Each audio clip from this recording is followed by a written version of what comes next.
In this video, we're going to look at 6 really creative builds from the MakerPipe community, and these are all wildly different, but they have one thing in common, and that's the fact that they're built with off-the-shelf electrical EMT conduit and MakerPipe fittings, and you can use those two materials to build all kinds of awesome things like the builds we're going to check out, and you can do it really easily without welding or using power tools, and we're just going to highlight some different ideas to give you some inspiration for builds or techniques within them. First up is this really cool dog wagon, and I don't know entirely what this is being used for. It's said in the post draft work, but I don't know what that means exactly. If you're watching, Daniel, I'd love to hear from you.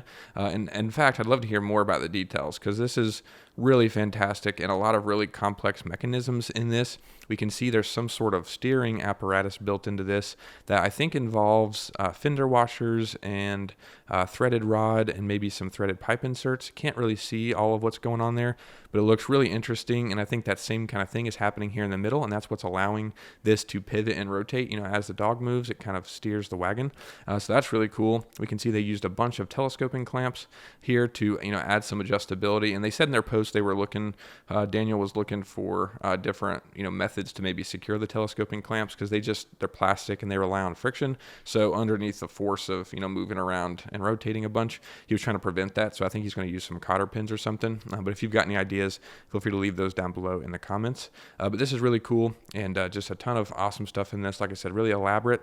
Something else that was really cool is he used these metal straps here to cinch down on the conduit and on the connections. Because if you don't know how MakerPipe connectors work, they're just usually a various number of pieces that clamp around conduit. Like the T connector here is 2 pieces and just relies on friction.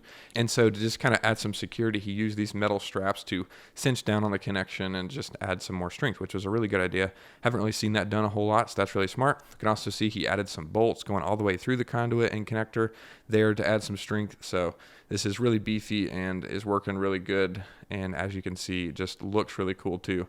And like I said, don't know entirely what it's used for, but cool nonetheless, and we love seeing it. So thanks so much for sharing that, Daniel. Next up are some really unique awnings that were put together by Steve, and Steve is a professional builder, and that definitely shows in this build because you can see this is a really awesome shape and a really cool awning, and he actually built 2 of these awnings, one on each side of this stairway here on this back area, and I think there's going to be grilling, like a grilling setup under each awning, which is really awesome. As you can see there, they have this nice kind of patio on the underneath their deck once you go down the stairs, and they're going to set up some grilling under there, and so they wanted to add some sun protection and just some overall protection for the equipment underneath. And these are really cool. Like I said, really fascinating. The bends in here are really complex, and you could achieve something like this, I'm pretty sure, with a handheld tubing bender. I think he said he paid somebody to do these bends, but I think you could use a handheld tubing bender. It would just take a lot of patience and a lot of practice to be able to get those exactly right, especially if you got to make a bunch of those and they have to all line up the same so the roof panels can sit perfectly. I can see why he paid somebody. Probably a pretty cool idea, actually, to use someone that builds frames or something like that and has like an industrial bender and could do something like this. That's something that we should look into, maybe do a video on, because I've never really thought about that, but as we can see, it makes a lot of sense and works really well. Well, there's also other connectors and things from MakerPipe being used in here. We can see he kind of mounted this to the column here using the adjustable angle flange, just mounted and taking advantage of those 6 bolt holes down there to secure that, with a piece of conduit going up out of that into a 90-degree fitting up there. We've got some 45-degree bracing on this. We've got a lot of T connectors to join some of those bent pieces of conduit. Up here we can see we've got 180s, which allows the bent piece of conduit to run continuously through it there. And then he's added these cross supports in between each of these bent pieces using T connectors, as we can see there, and then just some 180s in series as you go down. But really fascinating. And just a good example that you can do all kinds of custom things with conduit. You can even pay people to help you get something really professional looking, which is awesome. So thanks so much, Steve, for sharing this. Great build. Next up is a boat blind that was shared by Mark, and this is really fantastic, and we've seen this kind of technique done a bunch with boat blinds, and I think it's really good, and I wanted to highlight it specifically because we're seeing it more and more, and I think it could be really useful to a lot of people out there. So if you're building a boat blind, we can see here a technique that he did, which is essentially just added this crossbar from one side to the other, and then he's using some sort of bracket. I wish I knew exactly what that was. It looks similar to like a 2-hole strap, but more really heavy-duty version. Maybe some sort of off-the-shelf clamp. But essentially, once you get that horizontal bar mounted to your boat rails or the boat deck there, you can kind of build off of that. And we see a lot of people that make kind of a tiered or staged design, if that makes sense.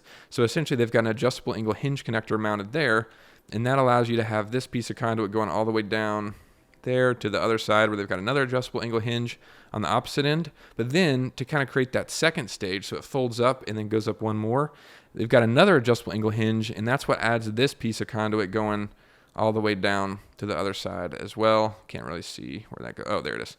Goes down, and then the adjustable angle hinge mounted there. So you can kind of make a tiered design. We'll go back through the photos and we can see exactly what that looks like and how that works. But essentially that is the frame, and really cool. I imagine because of the length of this, probably had to break up the horizontal span and use some couplings to join those together. Not too complicated, and makes the bending a little easier because you don't have to get the bends perfectly. You can just kind of bend each side and then join them together.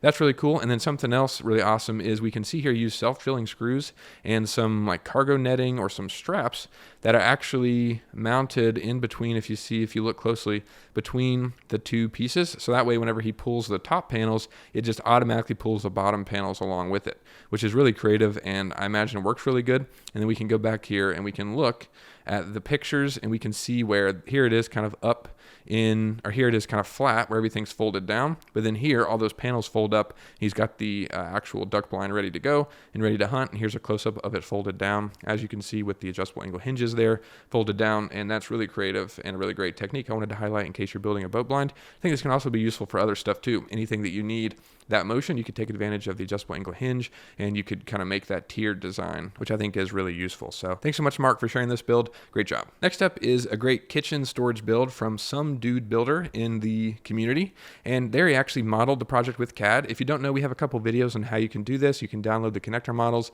and you can model your projects in Fusion 360 or some sort of program that you use for 3D modeling, which is really cool. So he did that to kind of make the frame and the plans. And then here we can see it kind of coming together, where it's a pretty simple frame overall. We can see it kind of goes up a few feet, and here we can break down the full design, where essentially it just goes up a few feet in the air and then has the MakerPipe 90-degree connectors in the corners, and that works really well to make rectangular cubes like this. And then again, we've got more 90s down here to make another cube, and essentially that just allows you to create this square or this rectangle at the top, and then also down here where you've got that, and then you've got the pieces going front to back as well to make that cube. And then essentially same thing down here. And then he just added a shelf down here so he can store some supplies. And then up here, he's hanging off his pots, because the whole idea behind this build was didn't really have a lot of counter space or cabinet space. So instead of having all this stuff just piled there, he actually built this rack so he could suspend the pots in the air and still have the storage shelf underneath and take advantage of the counter space still underneath. So that's really cool and a really creative way to maximize space in a smaller kitchen that you need to add some extra storage to. So that's really cool, and thanks so much for sharing it. Next up is an overlanding roof platform that Michael put together, and this is really cool. Wanted to add some more storage and function to his overlanding setup. He's building out this Suburban. He's been working on a bed platform and some storage underneath inside the cabin, but this is a roof rack that he's adding to be able to haul stuff easier. Because he's got all of that inside of the cargo space, he can't really take advantage of hauling stuff in there, so this kind of maximizes the roof, allows him to haul even more things. And this is really fantastic. We can see here it's mounted to the roof with some U-bolts, just kind of taking advantage of the roof rails that were already on the truck, and then just added that with the U-bolts there to secure that in place, which I imagine is nice and strong and sturdy, which of course you want for something like this. He painted the whole roof rack black, and we can see here he's using telescoping clamps to actually slide out 1/2-inch EMT conduit, which is something cool that you can do if you didn't know. With the telescoping clamp, we've seen people use that to make showers and different awnings and things that slide out of their roof racks. So I imagine that's what he's doing here, which is always cool to see and adds a lot of functionality to this. So you can have a pop-up shower wherever you're camping, especially if you're out somewhere kind of a primitive campsite or something and you need that really quickly. That's a great way to do that. Here we can see some pictures of it when it was just a silver frame kind of mocked up in place there. He's got it secured with the ball bungees just to kind of see how it fit and everything, which is really cool. And then he painted it and then cinched it down. Here is a good shot of it kind of mounted, and we can see it from the side where he's got it painted black.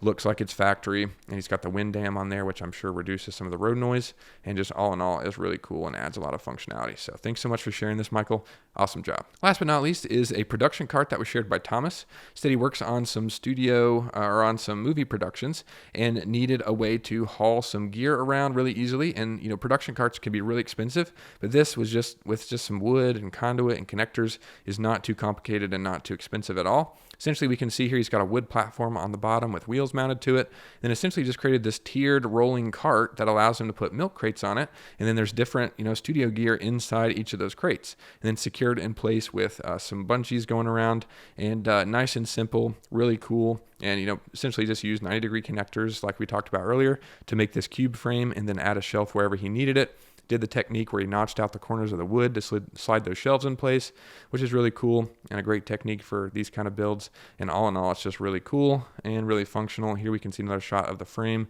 without the wood in place. And like I said, pretty standard with just 90-degree connectors and then some T connectors in there for some supports. And I think he even used T's to add this handle here on this side. So really cool and really awesome to see all the different industries and hobbies and different things people are using Maker Pipe and Conduit. We always say you have endless possibilities, and you guys continue to prove that and blow us away with what you're building.